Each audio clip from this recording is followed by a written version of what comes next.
지금 이 순간 여러분의 통장에 매달 얼마가 들어오고 있습니까? 월급이 아닙니다. 장사 수입도 아닙니다. 그냥 정해진 날짜가 되면 자동으로 들어오는 돈 말입니다. 그 돈이 있는 분과 없는 분의 노후는 완전히 다릅니다. 저는 올해 73이에요. 국민연금이 전혀 없습니다. 남편도 먼저 세상을 떠났어요. 자식들한테 손 벌린 적도 없습니다. 그런데 저는 지금 매달 생활비 걱정을 하지 않아요. 어떻게 그것이 가능할까 궁금하시죠? 오늘 그 이야기를 드리겠습니다. 통장에 큰 돈이 있어서가 아닙니다. 들어오는 돈의 구조를 제 나름대로 열심히 만들었기 때문이에요. 그런데 솔직히 말씀드리면 불과 몇 년 전만 해도 저는 새벽 2시에 혼자 부엌에 앉아 계산기를 두드리던 지극히 평범한 사람이었습니다. 남편 치료비로 평생 모은 돈이 다 나가고 손에 쥔 것이 5,200만 원밖에 없었을 때 계산기를 두드려 보니 겨우 2년 8개월 살 수 있더라고요. 그 숫자를 보던 그 새벽이 제 인생에서 가장 무섭던 밤이었습니다. 지금도 생각하면 끔찍해요. 돈이 있지만 행복하지 않으신 분, 뭐라도 안정적인 수입을 만들어서 노후가 편했으면 생각하시는 분, 통장에 돈이 줄어드는 게 불안하신 분이 계시다면 제 이야기는 여러분을 위한 이야기가 되겠네요. 오늘 이 이야기 끝까지 들어보세요. 분명히 인생의 해답을 얻으실 거예요. 남편이 암 진단을 받은 것은 제가 66이 되던 해 봄이었어요. 위암 3기였습니다. 의사 선생님이 차분한 목소리로 설명해 주셨어요. 저는 그날 진료실을 나오면서 한동안 병원 복도에 서 있었습니다. 다리가 잘 움직이지 않았어요. 창밖으로 봄 햇살이 들어오고 있었습니다. 복도를 오가는 사람들이 보였어요. 그런데 그 모든 것이 저와 상관없는 것처럼 느껴졌습니다. 세상은 아무렇지 않게 돌아가고 있었고 저만 다른 세상에 있는 것 같았어요. 수술을 했습니다. 항암 치료를 했어요. 좋아지는 것 같다가 나빠지고 나빠지는 것 같다가 조금 좋아지고 그 반복이 2년 가까이 이어졌습니다. 그 2년 동안 저는 병원에서 살다시피 했어요. 남편 손을 잡고 항암 주사 맞는 것을 지켜봤습니다. 남편이 힘들어서 밥을 못 먹을 때 조금이라도 먹이려고 이것저것 만들어 가져갔어요. 남편은 한 번도 힘들다고 말하지 않았습니다. 오늘은 좀 메스껍다. 오늘은 입맛이 없다. 그렇게만 했어요. 힘들다고 하면 도와줄 수라도 있는데 힘든 것을 숨기는 남편을 보는 것이 더 힘들었습니다. 그렇게 2년을 보냈어요. 수술비, 입원비, 항암약과, 보조식품, 간병 비용 모두 합쳐서 8,700만 원이 나갔습니다. 보험이 있었어요. 그런데 다 커버가 되지 않았습니다. 오래된 실비보험이라 한도가 낮았어요. 남편 퇴직금과 우리 둘이 평생 모은 적금을 다 썼습니다. 그리고 남편은 갔어요. 장례를 치르고 집에 돌아왔을 때 저는 현관에 서서 한참 있었습니다. 집이 조용했어요. 너무 조용했습니다. 남편이 쓰던 슬리퍼가 신발장 옆에 그대로 있었어요. 저는 그 슬리퍼를 치우지 못했습니다. 한동안 그대로 뒀어요. 그 슬리퍼를 볼 때마다 이상하게 안심이 됐습니다. 아직 남편이 여기 있는 것 같아서요. 장례가 끝나고 며칠 후 새벽 2시에 잠이 깼습니다. 잠이 오지 않았어요. 부엌으로 나왔습니다. 불을 켰어요. 형광등 빛이 차가웠습니다. 식탁에 앉았어요. 남편이 앉던 자리가 비어 있었습니다. 평생 마주 앉아서 밥을 먹던 자리였어요. 저는 그 빈 의자를 한참 봤습니다. 그리고 이유는 모르겠지만 통장을 꺼냈어요.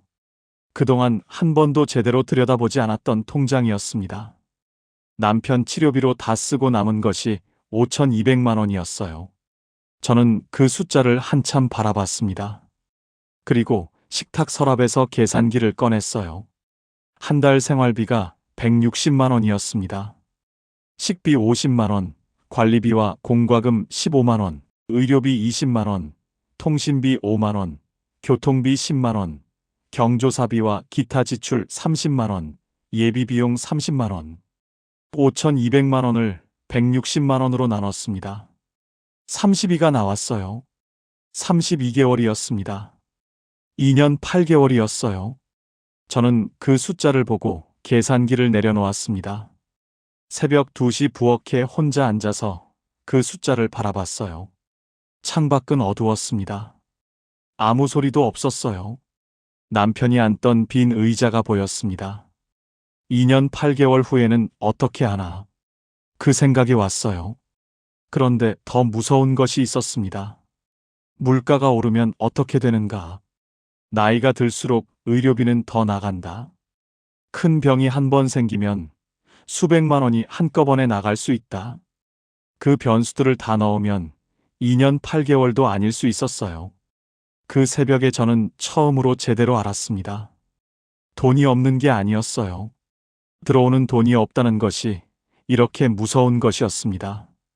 통장에 5,200만 원이 있는 것과 매달 100만 원이 들어오는 구조가 있는 것은 완전히 다른 이야기였어요.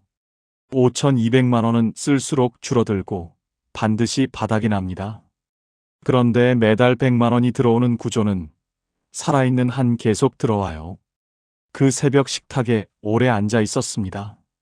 눈물도 나오지 않았어요. 그냥 멍했습니다. 살면서 이렇게 무서운 느낌은 처음이었어요. 지금 이 이야기를 들으시는 여러분, 지금 통장 잔액으로 몇 달을 버티실 수 있습니까? 댓글에 그 숫자만 적어 주십시오. 12개월이다. 3년이다. 잘 모르겠다. 그 한마디면 됩니다. 적어보는 것만으로도 생각이 달라져요. 그 무렵 저는 매일 저녁 거실에 앉아서 집을 둘러봤습니다. 30년 전에 남편과 함께 분양을 받은 아파트였어요. 그때 얼마나 기뻤는지 모릅니다. 우리 집이 생겼다고, 아이들을 여기서 키울 수 있다고. 큰아이가 이 집 안방에서 수능 공부를 했습니다. 작은아이가 이 집 베란다에서 화분을 키웠어요. 남편이 퇴근하고 들어오면서 말했습니다. 뭐야, 맛있는 냄새가 나네. 그 목소리가 이 집에 배어 있는 것 같았어요. 이 집에 30년치 기억이 쌓여 있었습니다. 그런데 어느 날 저는 그 집을 둘러보면서 이런 생각이 들었어요. 이 집은 추억이었지만 내 노후를 책임져 주지는 않는다. 집값이 2억 원이라 해도 제가 팔고 나가지 않는 한 그 돈은 제 돈이 아니었습니다. 저는 그 아파트 부엌에서 라면을 끓여 먹으면서 통장 걱정을 하고 있었어요. 2억 원짜리 집에 살면서 2년 8개월치 생활비 걱정을 하고 있었습니다. 그것이 제 현실이었어요. 저는 오래 생각했습니다. 이 집을 지키는 것이 과연 누구를 위한 것인가? 아이들에게 물려주려고 내가 이렇게 불안하게 살아야 하는 것인가? 그런데 집을 판다는 것은 30년 기억을 파는 것 같았어요. 쉽게 결정할 수 있는 일이 아니었습니다. 그렇게 고민하던 어느 날 텔레비전에서 주택연금이라는 말이 귀에 들어왔어요. 팔지 않아도 된다고 했습니다. 그 집에 그대로 살면서 매달 돈을 받을 수 있다고 했어요. 저는 그 이야기를 듣고 바로 알아보기 시작했습니다. 처음에는 반신반의했어요. 집을 담보로 맡기고 매달 돈을 받는다는 것이 선뜻 이해가 되지 않았습니다. 혹시 사기가 아닐까 싶기도 했어요. 그래서 직접 알아보기로 했습니다. 한국주택금융공사 상담 창구에 직접 찾아갔어요. 대기 번호표를 뽑고 기다리면서 이게 맞는 건지 계속 망설여졌습니다. 네 차례가 됐어요. 상담사가 친절하게 설명해 줬습니다. 제 아파트 시세가 당시 약 2억 원이었어요. 제 나이가 당시 71세였습니다. 이 조건으로 주택연금을 신청하면 월 약 70만 원을 받을 수 있다고 했어요. 저는 그 숫자를 듣고 잠깐 멈췄습니다. 70만 원. 그런데 상담사가 한마디를 더 했어요. 평생입니다. 제가 100세까지 살아도 70만 원이 나옵니다. 110세까지 살아도 나와요. 집에서 그대로 살면서 받는 돈입니다. 이사를 가지 않아도 돼요. 30년 기억이 쌓인 집에서 그대로 살 수 있습니다. 저는 그 설명을 듣고 한참 앉아 있었어요. 이런 것이 있었구나. 왜 아무도 제게 이런 이야기를 해주지 않았을까? 사망 후에는 어떻게 되는지도 물었습니다. 집을 처분해서 그동안 받은 금액을 정산하는데 집값이 그동안 받은 금액보다 많으면 그 차액이 자녀들에게 돌아가고 집값이 부족하더라도 자녀에게 추가 청구는 없다고 했어요. 국가가 보증하는 공적 제도였습니다. 저는 상담을 마치고 건물 밖으로 나왔어요. 봄바람이 불었습니다. 저는 그 자리에 잠깐 서서 하늘을 봤어요. 해결책이 있었습니다. 제가 몰랐을 뿐이었어요. 처음으로 숨이 트이는 느낌이 들었습니다. 이렇게 해서 매달 들어오는 현금 흐름이 만들어졌어요. 주택연금 월 70만 원이 첫 번째였습니다. 그 다음은 기초연금이었어요. 65세 이상이고 소득 인정액이 일정 기준 이하이면 받을 수 있는 연금입니다. 저는 그동안 기초연금이 있다는 것은 알았지만 왠지 쑥스러웠어요. 그런데 생각이 달라졌습니다. 이것은 부끄러운 것이 아니었어요. 평생 세금을 냈습니다. 사회에 기여했어요. 당연히 받아야 하는 것이었습니다. 제 상황을 확인해 보니 월 약 33만 원을 받을 수 있었어요. 세 번째는 남은 통장 5,200만 원 중에서 3,200만 원을 65세 이상 가입 가능한 비과세 종합저축에 넣은 것이었습니다. 65세 이상은 최대 5천만 원까지 이자 소득의 세금이 면제돼요. 월 약 10만 원 수준의 이자가 나왔습니다. 나머지 2천만 원은 손대지 않는 비상금으로 따로 분리했어요. 갑자기 큰 병이 생기거나 예측하지 못한 지출이 생겼을 때를 위한 것이었습니다. 이렇게 해서 매달 들어오는 돈이 정리됐어요. 주택연금 70만 원, 기초연금 33만 원, 저축이자 10만 원. 합계 약 113만 원이었습니다. 지출도 현실에 맞게 조정했어요. 외식을 줄였습니다. 불필요한 구독 서비스를 끊었어요. 경조사비 기준을 형편에 맞게 낮췄습니다. 그렇게 하니 113만 원으로 충분히 살 수 있었어요. 그리고 가장 중요한 것은 이것이었습니다. 이 113만 원은 줄어들지 않아요. 매달 같은 날짜에 들어옵니다. 통장 잔고가 소비될수록 줄어드는 그 불안이 사라졌어요. 여기서 한 가지 더 말씀드려야겠습니다. 체면 소비입니다. 이것이 노후를 가장 조용히 무너뜨리는 함정이에요. 저도 그랬습니다. 경조사가 있으면 형편보다 더 냈어요. 명절에 며느리한테 선물을 했습니다. 손주들 용돈을 챙겼어요. 그게 다 사랑이라고 생각했습니다. 그런데 어느 날 한 달 지출을 정리해 보니 경조사비와 선물비가 70만 원이 넘었어요. 1년이면 840만 원이었습니다. 10년이면 8,400만 원이었어요. 그 숫자를 보고 저는 멈췄습니다. 체면 소비는 티가 나지 않아요. 한 번에 큰 돈이 나가는 것이 아닙니다. 조금씩 조금씩 빠져나가요. 그런데 그 조금들이 쌓이면 어마어마한 금액이 됩니다. 남과 비교해서 쓰는 돈은 내 통장을 지키지 못해요. 경조사는 마음으로 하면 됩니다. 형편에 맞게 하는 것이 진짜예요. 심리학에서 인간은 예측 가능성이 있을 때 불안이 줄어든다고 합니다.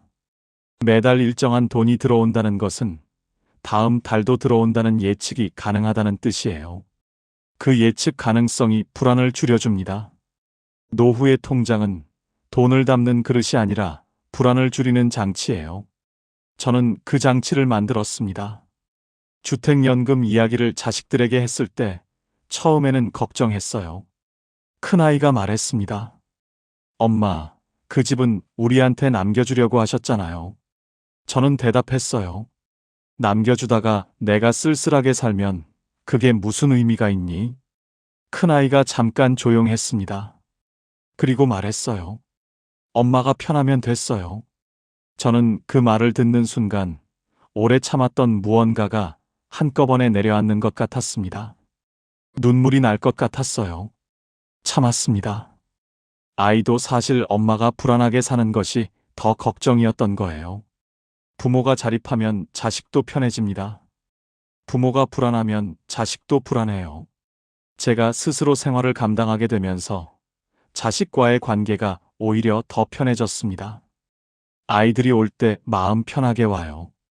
부담이 없습니다. 그냥 보고 싶어서 오는 방문이 됐어요. 그것이 얼마나 따뜻한지 모릅니다. 노후 자금을 자녀에게 내어주는 순간 부모의 자립은 사라져요. 돈은 애정의 증명이 아닙니다. 내 노후 자금을 지키는 것이 자녀를 지키는 것이에요. 이후 제 일상이 달라졌습니다. 작은 것들부터 달라졌어요. 마트에서 두부 하나를 사면서도 가격표를 오래 보던 제가 지금은 필요한 것을 망설이지 않고 삽니다. 장을 보다가 이미 담은 물건을 다시 내려놓던 그 일이 없어졌어요. 병원에 갈 때도 달라졌습니다. 무릎이 아파도 병원비가 걱정돼서 일주일을 참다가 더 나빠진 적이 있었어요. 지금은 아프면 갑니다. 검사가 필요하면 해요. 그리고 자식에게 전화할 때 달라졌습니다. 혹시 이 아이한테 부담이 될까? 내가 힘들다는 말을 하면 짐이 될까? 그 눈치를 보지 않아요. 내가 내 생활을 스스로 감당하고 있으니까요. 자식에게 손 벌리지 않아도 된다는 것. 이것이 노후의 가장 중요한 존엄입니다. 돌이켜보면 후회가 있어요. 왜 조금 더 일찍 이런 것들을 알지 못했을까? 주택연금을 알게 된 것이 남편이 떠나고 나서였습니다. 남편이 살아있을 때 함께 알았더라면 더 일찍 신청할 수 있었을 거예요. 기초연금도 진작 신청했어야 했습니다. 왠지 쑥스럽다는 이유로 미뤘어요. 비과세 종합저축도 진작 알았더라면 거기에 돈을 넣었을 겁니다. 그러나 늦었다고 생각하지 않아요. 변화를 선택하는 것이 더 용기 있는 일이었습니다. 다산 정약용 선생은 이런 말을 남겼어요. 지혜로운 사람은 변화를 두려워하지 않는다. 변화가 삶을 지킬 때 그것은 용기다. 저는 그 용기를 내는데 너무 오래 걸렸습니다. 그러나 그 결정이 제 노후를 바꿨어요. 지금 이 이야기를 끝까지 들어주신 분들께 말씀드리고 싶습니다. 지금 살고 있는 집이 나를 자유롭게 하고 있는지 생각해 보십시오. 자산보다 현금 흐름을 보세요. 통장에 얼마가 있느냐보다 매달 얼마가 들어오느냐가 중요합니다. 주택연금이 나에게 맞는지 알아보세요. 기초연금을 받고 있는지 확인하십시오. 비과세 종합저축을 활용하고 있는지 점검해 보세요. 아는 것이 먼저입니다. 알아야 선택할 수 있어요. 선택해야 바뀝니다. 쇼펜하우어는 이런 말을 남겼어요. 재산은 자유를 위한 수단이지 비교를 위한 수단이 아니다. 통장에 있는 돈은 남과 비교하기 위한 것이 아닙니다. 그 돈은 내가 자유롭기 위한 것이에요. 자녀에게 손 벌리지 않을 자유. 아프면 치료받을 자유. 가고 싶은데 한 번씩 갈 자유. 그 자유를 지키기 위한 것입니다. 노후에는 자산보다 숨통이 중요해요. 공간보다 안정이 중요합니다. 유산보다 남은 시간이 중요해요. 오늘도 저는 그 집 창가 의자에 앉아 있습니다. 남편이 쓰던 슬리퍼는 이제 없어요. 어느 날 용기를 내어 정리했습니다. 그런데 이상하게 그날 이후 남편이 사라진 것이 아니라 오히려 더 가까이 있는 것 같았어요. 슬리퍼가 없어도 이 집에 남편이 있었습니다. 창가에 햇빛이 들어왔어요. 오늘도 일정한 돈이 들어왔습니다. 아프면 병원에 갈 수 있었어요. 자식에게 손 벌리지 않아도 됐습니다. 그것으로 충분했어요. 저는 그것을 남편을 잃고 나서야 알았습니다. 남편과 함께 살 때 알았다면 얼마나 좋았을까? 하지만 지금 후회하면 뭐 하겠습니까? 여러분은 저보다 현명하시니까 조금 더 일찍 준비하셔서 노후를 마음 편하게 즐기며 사세요. 여러분께 조금이나마 도움이 되셨기를 바라면서 구독과 좋아요로 저를 응원해 주시면 감사하겠습니다. 지금까지 황금노후였습니다. 감사합니다.